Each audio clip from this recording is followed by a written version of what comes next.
So over here, so I've got what appears to be an awful lot of cloth visible here. I mean, it's not an awful lot, it's probably only 1.5 inches across, but on this surface it's quite pronounced.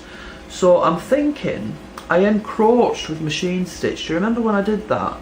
So the first little bit I'm going to isolate is that bit there. So identify areas that shout to you that there is space within a space, if you know what I mean. So this is a big space, but within that big space, that is a space within its own right. So if I come up there, and again, just do exactly the same as I've just done, you will see in your own work that these areas make themselves known to you. You look at it and you identify them. So it's not that difficult. So again, just around this shape with small buttonhole lace.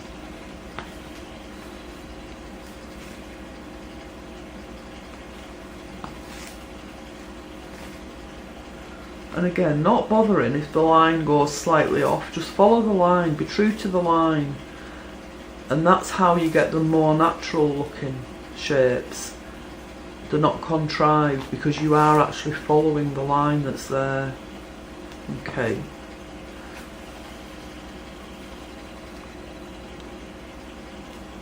I had an email yesterday from somebody in Lincoln, near Lincoln, which is about 200 miles from here, asking me to go and do a workshop at their craft centre or something, I don't know. But I haven't answered it yet, but I'm going to say no. I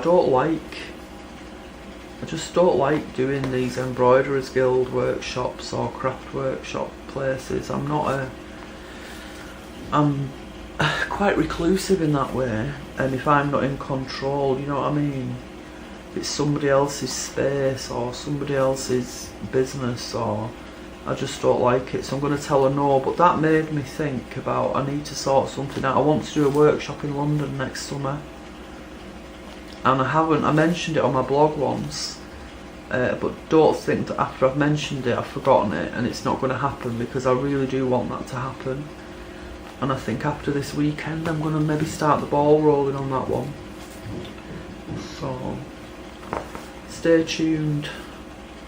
I'm hoping for next April or May time, but I need to contact the venue and make sure that it's a possibility. Right, so I'm nearly round here. So that's kind of like a kidney bean shape that's evolved from that one. So I've gone round there once. That's me round now. So again, exactly the same. Go to the back. And then, what am I doing? I nearly fastened off then. And then come up again and change to my blunt needle. Put that back in there and change to my blunt needle.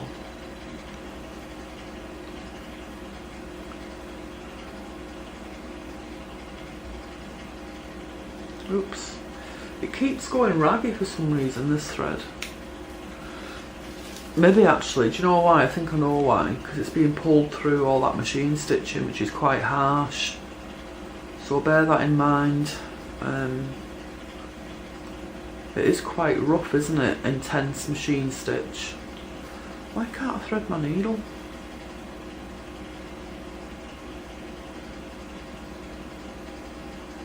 Right. Okay. So now come round again for my second run, and it's easier on this because the surface isn't lacy and you're less likely to catch your needle.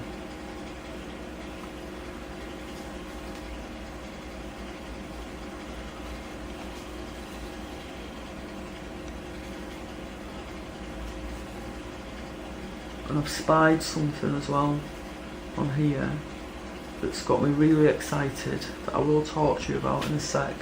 But like I say, you could do this for hours and hours and hours, because there's so many of these areas that if you want to, you can spend time accentuating and enhancing. And this lovely edge. I've gone through both there.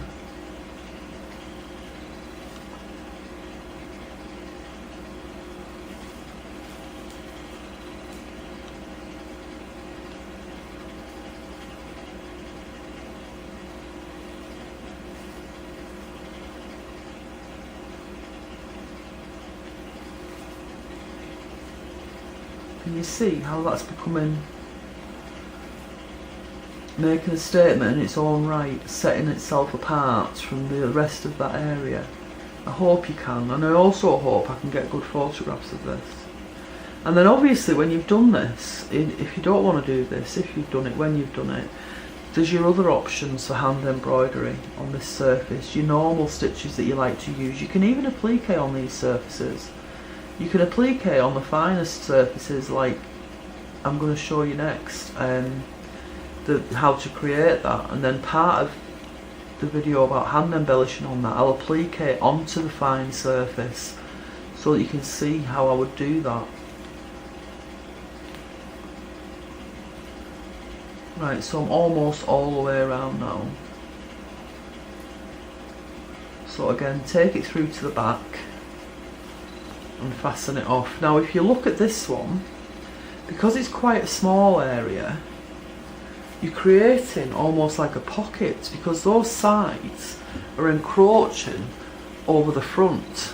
Can you see that? So it's almost like a little pocket with the cloth behind it. Can you get a sense of that from that position?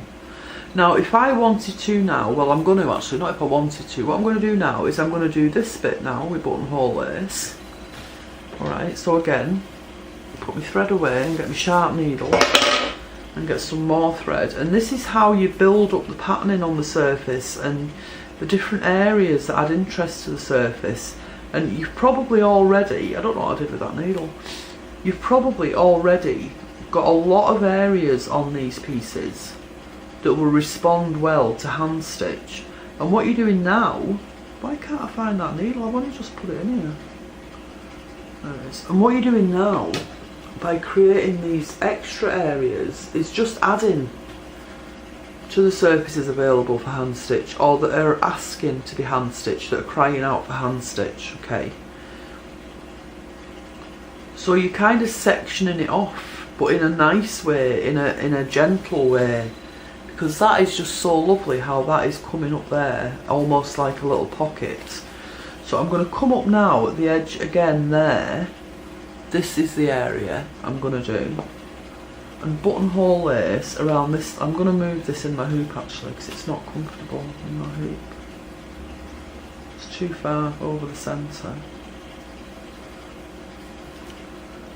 Right.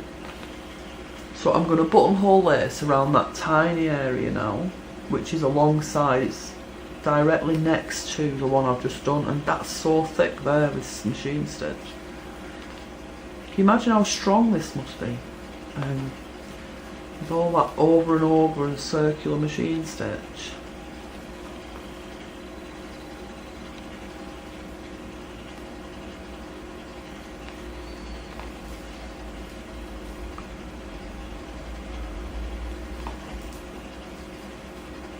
This is almost like a half circle, but a little bit squashed. It's quite an oval shape, this. But again, I'm just following the line that's telling me there, and that's probably the line of the stitching that was done on that vintage cloth. Now, because I can't... Now what I'm going to do with this one is I'm not going all the way around. I'm going to stop when I get to the edge of the buttonhole lace from the previous thing. That's the one I did first, okay, and that one is going around there, so it's like a half circle. So I'm going to take it to the back, I'm going to fasten it off, and then I'm going to change to a blunt needle to do the second run. So you can do that, you can stop around a partial shape and then fasten off and start again at the beginning to do your second run. So that's what I'm doing now, okay. So I'll put a knot in my thread. So now don't forget I've got my blunt needle.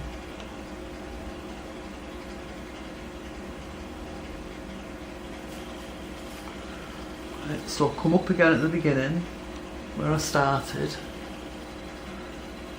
and again just go through the loops. Hopefully I'll get really whoop-de-doo pictures of this.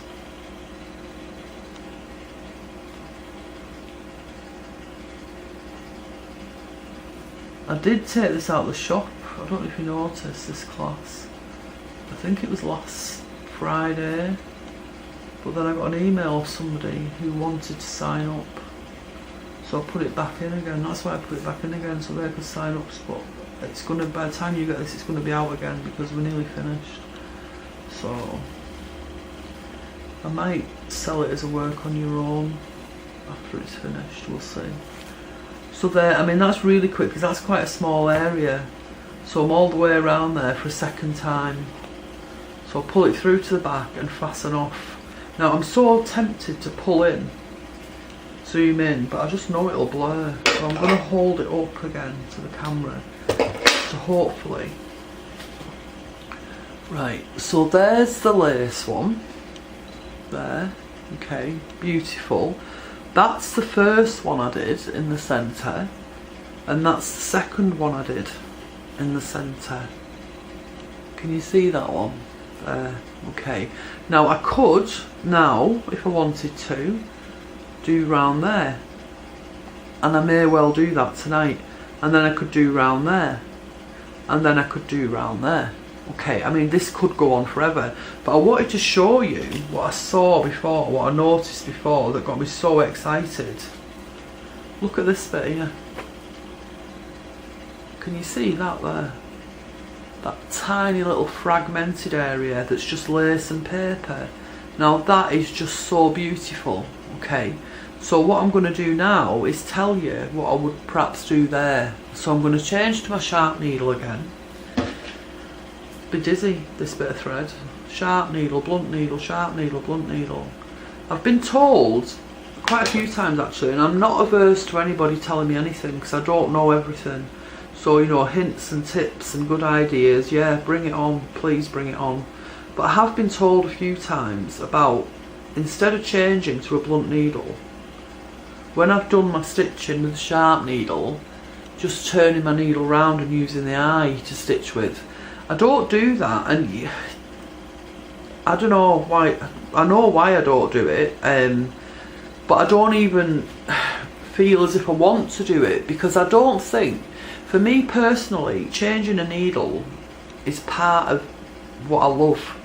I love handling the needle, I love threading the needle. So unthreading and threading a needle to me is pleasurable, you know, I like to do that, so it doesn't bother me. But you might want to do that. I've never done it, so I don't know, you use the eye or something, just turn your needle around. But I think be careful because it might be easy to prick yourself doing that. Right, so this here, just look at it, it's so beautiful. So I'm going to come down there, so my knot's on the top, and I'm going to start here at the side there. But then what I'm going to do is I'm going to buttonhole this around. It's like it's divided in two. Can you see my finger sticking through? And there's a little bar going across the middle. So that little bar is going to form part of this first circle. Okay? Because I'm going to go across that. So this should technically take no time at all.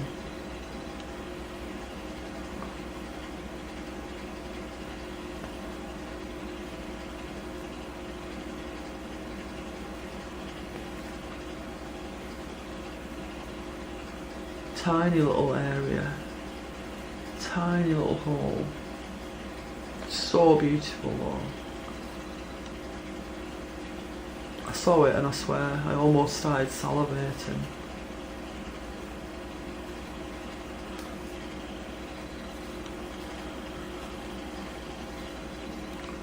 So now I'm going across that centre bar, and that's becoming part of this buttonholed circle. It is actually forming a circle.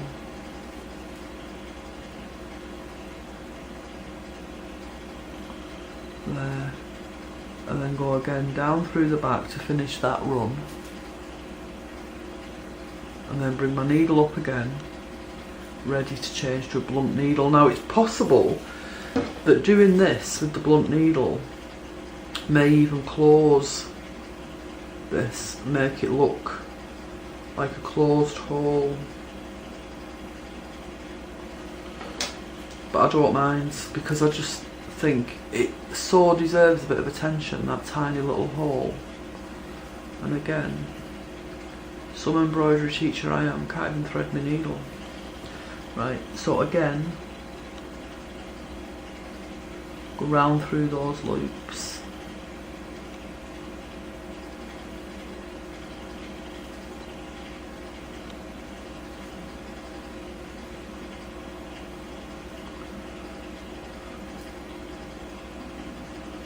My stomach's rumbling, girls. I don't even know what time it is.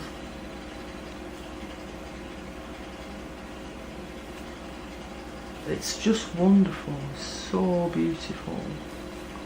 It's like a little limpet, you know, from the seaside. I'm almost all the way around.